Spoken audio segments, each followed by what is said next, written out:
नमस्कार दोस्तों, आज श्रावण मास की पूर्णिमा है दोस्तों। 7 बार 9 त्योहार के क्रम में रक्षाबंधन का पर्व है दोस्तों। इस रक्षाबंधन का जो है हमारे हिंदुओं में और हिंदू त्योहारों में बड़ा ही महत्व है दोस्तों। और ये पर्व आध्यात्मिक, धार्मिक और ऐतिहासिक महत्व रखता है। रक्षाबंधन प्रतीक है भाई बहन के पवित्र स्नेह और विश्वास का, ऐसा माना जाता है। और इसके पीछे जो है अनेक पौराणिक कहानी है दोस्तों। ऐसे ही नहीं, हर त्योहार, हर व्रत, हर पर्व, उसके पीछे कोई न कोई पौराणिक कहानी अवश्य है दोस्तों। यहाँ समाज में प्रचलित हैं और हमारे पुराणों में मिलती हैं। उनके आधार पर मैं कुछ जो इसके कहानियाँ हैं वो मैं आपको सुनाता हूँ दोस्तों। और आपसे अनुरोध करता हूँ कि आइए सुनिएगा पूरी ये कहानियाँ, कि देखिए किस तरह से हमारे देश में अनेक जो पर्व हैं, अनेक जो त्यौहार हैं, उनके लिए कोई न कोई कहानी गढ़ दी गई है। लेकिन इस रक्षाबंधन के पीछे एक कहानी नहीं, अनेक कहानी है। और मैं आपके सामने रखता हूँ पहले भविष्य पुराण से। देखिए, भविष्य पुराण में लिखा है कि सबसे पहले इंद्र की पत्नी सची ने वृत्रासुर से युद्ध में इंद्र की रक्षा के लिए रक्षा सूत्र बांधा था।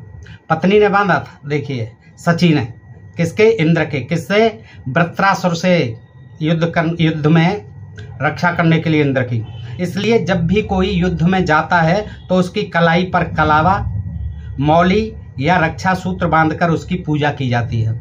ऐसा प्रचलन ये जो आप देखते हैं कि हिंदुओं में कलाई में कलावा बांधा जाता है, इसका प्रचलन भी आज बहुत तादाद में है। लेकिन आज जो है इस तरह का प्रचलन केवल जो कथा आदि होती हैं, जो मांगलिक अनुष्ठान आदि होते हैं, उन अवसरों पर जो है बांधा जाता है। लेकिन ये जो है देखिए कहाँ से कहानी इसकी बनाई गई कि इंद्र जब जो है वृत्रासुर से युद्ध करने जा रहे हैं तो उनकी जो है युद्ध में विजय के लिए और वृत्रासुर से रक्षा के लिए सची ने, यानी उनकी पत्नी ने जो है उनको ये कलावा या मौली या रक्षा सूत्र जिसे कहिए, आज रक्षाबंधन कहते हैं जिसे, ये रक्षाबंधन उसका पर्व हो गया। ये रक्षा सूत्र जिसे कहते हैं, जिसे हम राखी कहते हैं अपनी आम बोलचाल की भाषा में, वह बांधी थी। अब इसकी जो दूसरी कथा है वो स्कंद पुराण में भी है, पद्म पुराण में भी है और श्रीमद्भागवत पुराण में भी मिलती है कथा। इन कथाओं के अनुसार भगवान विष्णु ने अदिति के गर्भ से वामन अवतार लिया।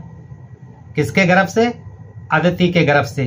किसने? विष्णु ने। कौन सा अवतार लिया? वामन, यानी बौना बन के आए श्री कृष्ण जी, 52 अंगुल का शरीर। और ब्राह्मण के वेश में कहाँ पहुंचे?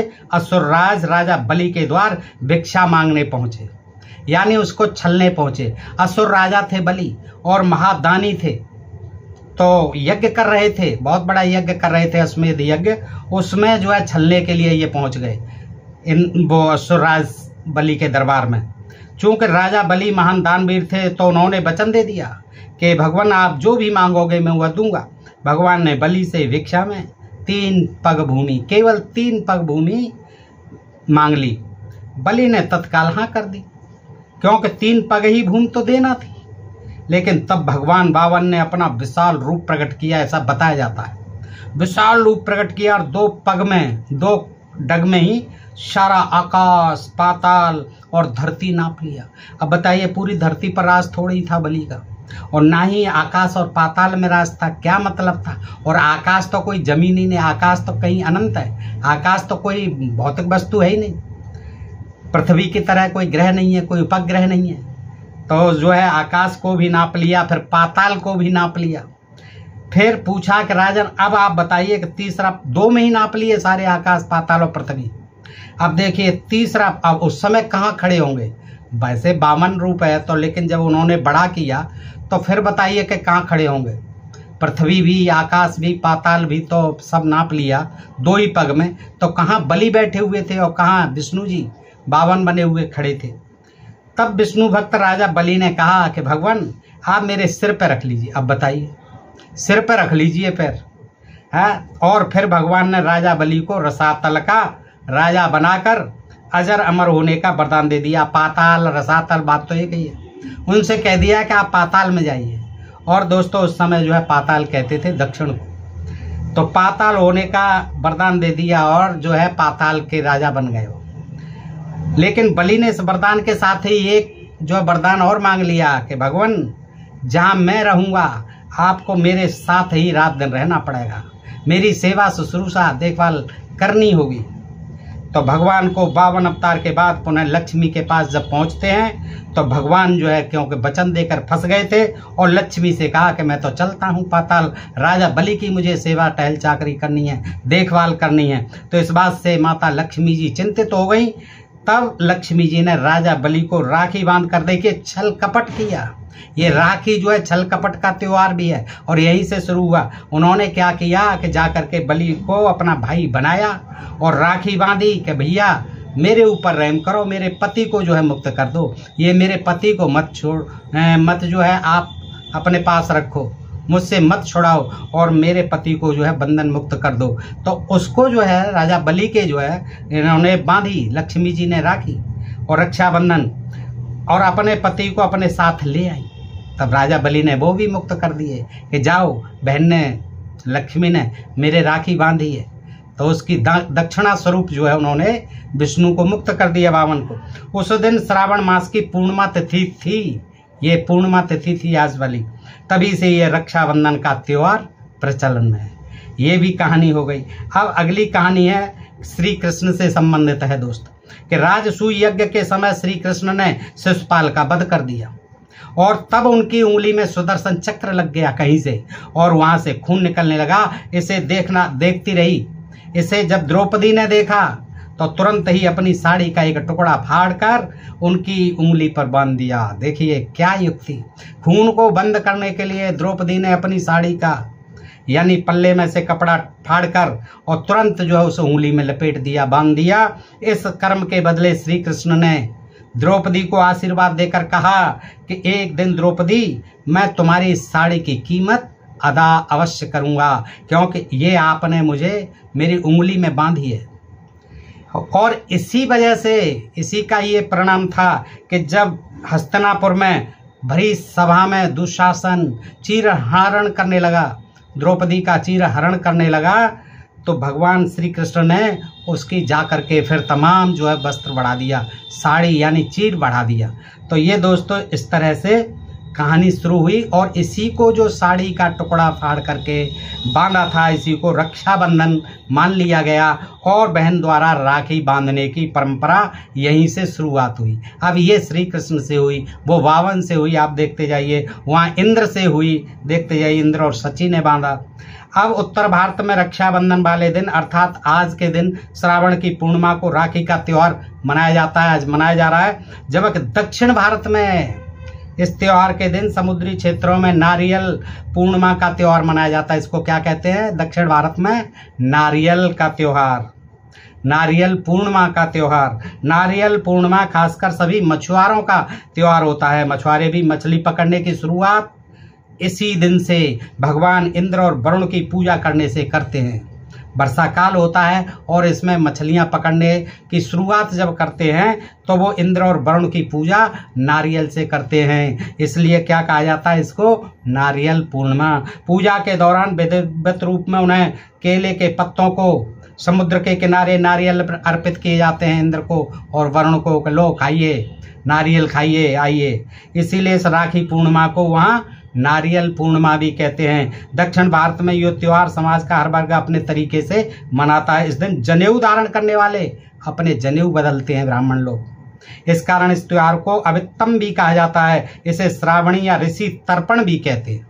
तो ये एक त्योहार है, अनेक रूप से मनाया जाता है और अनेक कारणों से मनाया जाता है। इसके पीछे अनेक कहानियां हैं। आगे की कहानी है कि प्राचीन काल से ही राखी के रूप में मौली या कलावा बांधने का प्रचलन रहा है। हाथ के मूल में यानी कलाई में 3 रेखाएं होती है जिनको मणिबंध कहते हैं। भाग्य और जीवन रेखा का उद्गम स्थल भी मणिबंध से ही होता है। इन तीनों रेखाओं में दैहिक, दैविक व भौतिक जैसे त्रिविध तापों को देने व मुक्त करने की शक्ति रहती है। इन मणिबंधों के नाम शिव, विष्णु और ब्रह्मा हैं। देखिए ये कलाई में जो 3 रेखाएं होती हैं मणिबंध, वो तीनों जो क्या है? शिव हैं, ब्रह्मा, विष्णु हैं। इसी तरह शक्ति, लक्ष्मी और सरस्वती भी हैं।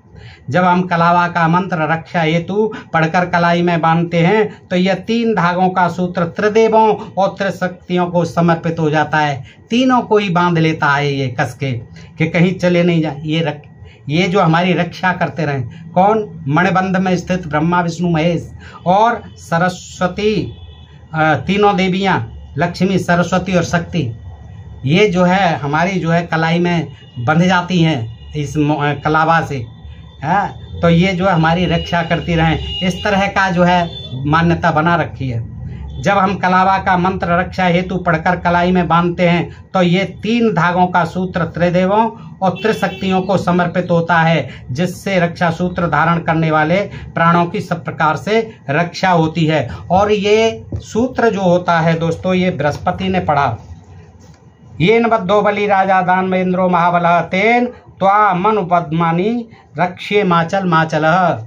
ये जो है रक्षा सूत्र है, ये रक्षा मंत्र है, इसको भी ब्राह्मण लोग पढ़ते हैं और पढ़ करके ये कहते हैं, ये करते हैं कि जैसे बलि को जो है बांधा गया था वामन के द्वारा, रक्षा सूत्र लक्ष्मी के द्वारा बांधा गया था, ऐसे ही मैं आपको बांधता हूँ, ऐसे ही मैं आपको बांधता हूँ।